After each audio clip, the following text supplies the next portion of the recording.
I hope you're doing well today. I have a very short but sweet wrap up and reading log for the month of July 2024, so let's just get into it.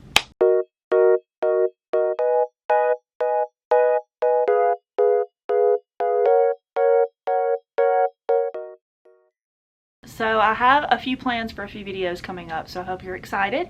Remember to like this video and subscribe if you're new here. I put out new manga and book content weekly.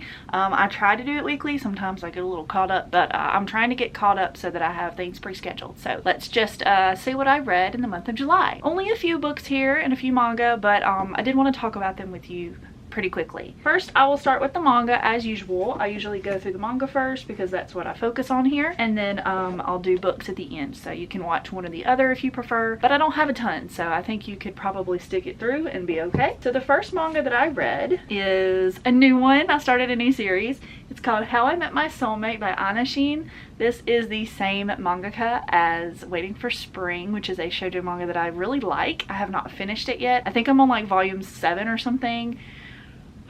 I can't tell you why I have not picked up all the volumes of that. I need to really focus in. I have picked up some recently, but I read them pretty quickly. And I always enjoy that series and the writing and the art and the characters and the romance, but I just have not prioritized picking it up. And there's like 14 volumes, so I've got plenty of content to read. I just really need to focus in and do that before they're hard to find, because they still are fairly easy to find, the volumes, as far as I know, but I just haven't done it. I don't know what my problem is, but this is a new series by the same creator, and from what I've been told and what I've heard, it's really good, and I would agree from this first volume. There's multiple out at this point. Now that I'm filming this, I did pick this up a little later than most people, mainly because the volumes I kept seeing at the store were in condition.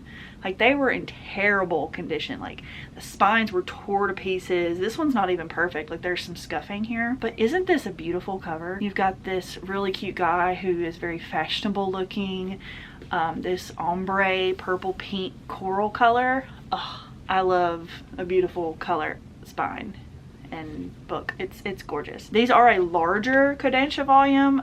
They're the $12.99 US, so not terrible. I prefer that price point if it's going to be this size, and so far so good. I really enjoyed this. This is a story about a girl who is wanting to settle down, or like at least be on the track to finding her soulmate, and she's older. I'm not sure if she's in college. I can't remember. She's 20, a sophomore in college, and she wants to meet her soulmate, and so she goes to this bar with her friend, and they meet a few guys, and they meet this guy, and it's obvious from the beginning that he's going to be the one who's her soulmate. I'm pretty sure. I mean, maybe that's like a red herring, I don't know, but it's really cute so far. And they're not together at this point, they're just kind of friends, but you can definitely see the sparks between them, so I'm really excited to continue reading this one. And the last and second volume of manga I read during July is volume 5 of Kimi ni Todoke.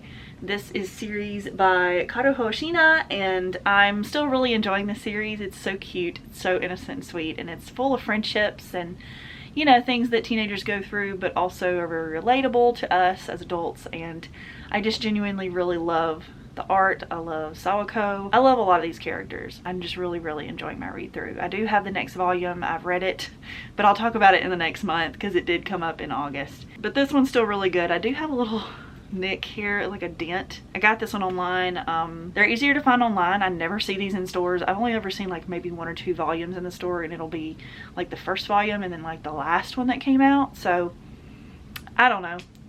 I'm probably just gonna have to get these all online, but it is what it is. I'm gonna try to get them at a cheaper price, but I do what I can. I'm having to be a little more selective of the series that I collect because of the cost jump, but I do really like this one, and I will be actively collecting it. In this volume, we're seeing more of the ending of the girl who was bullying Sawako and like lying and stuff about her. Everything's cooled down now, and then now we're dealing with the romance of one of Sawako's friends, so it's cute. It's gonna be a really long series. I hope I can collect all of them fairly inexpensively, but I'm excited to continue that one. And now I'm finished with the manga, so if you were only here for that, thank you so much for watching. Sorry it was so short, but I wanted to go ahead and get this video out for y'all. But now I'm going to continue with the 2 books that I read this month as well. The first one I read, I made a whole reading vlog about this book, is The Burning God by R.F. Kuang. This is the final book in the Poppy War trilogy, and I love every book in that trilogy.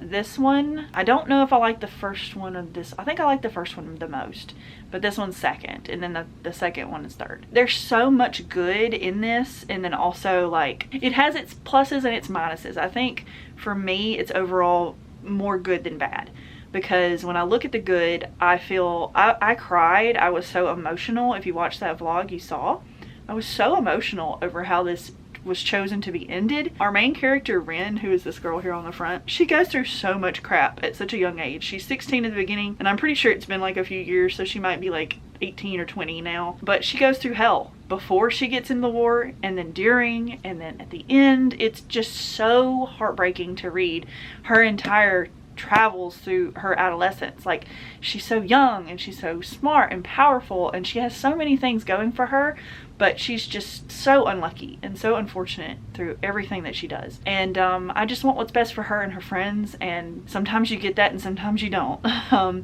But it was so good. If you're a person who likes historical fantasy, or if you're like me and you're just wanting to try new things, I did not think I would like this. If I had read the genres and maybe even the description on the back of these when I picked up Poppy War, I probably would not have read them. But I did. I saw this. I'd heard one YouTuber talk about how much it was their favorite series, and I just picked it up on a whim. And I've been obsessed. I read through them fairly quickly, and I was very, very impressed. The writing is good. It's very intense wartime fighting, so there's a lot of blood and death and gore and starvation and the R word. There's a lot of stuff in here, so just be prepared for that if you have those triggers, or if you've got any triggers, to check the trigger warnings on this. I can't think of all of them off the top of my head, but if it exists, it's probably in here. Cannibalism, all of it. But it's so good. If you can handle those things in war and discussions of war, it's going to be one of my top 3 favorite series. I'm not sure what my number 1 is at this point, but it's up there, at least top 3. And the next book I read is, of course, the one that me and my husband just reviewed. We posted this video yesterday when I'm filming this, and that is Corn Daddy. If you're not an adult, just end the video here, because I'm gonna very, very briefly talk about this. I made a video, so if you are an adult and you are interested in that video, it's more of funny than it is interesting, I guess. This is a very short novella, like 75 pages of corn man smut. That's all it is. And we read it as just a joke, and it was hilarious. It was very funny. It was well written for what it was, but I didn't enjoy it for smut. I just enjoyed it for the laughs. But it was cringy. It was gross. It was weird. It had a lot of trigger warnings. It was bizarre is a good word for it, like JoJo's Bizarre Adventure, you know, like very bizarre. But if you want a good laugh and you've got like an hour to kill and you're an adult, why not? It's on Kindle Unlimited, and $3.99 or $2.99 if you want to purchase it on your Kindle. There's no physical copies of this. It's worth a read for a good laugh, but it's not great. I think I gave it like 3 stars just for the laughs. We might do something similar to that in the future if you guys think it's funny, or if we just feel like it, just because it's fun to make videos with him. I enjoy us being together and making videos like that. It's really fun. That's all I had to say for this video. It's very quick, short, sweet, to the point. Thank you so much for watching. I hope to see you in my next video, and remember to like and subscribe. See you guys soon. Bye.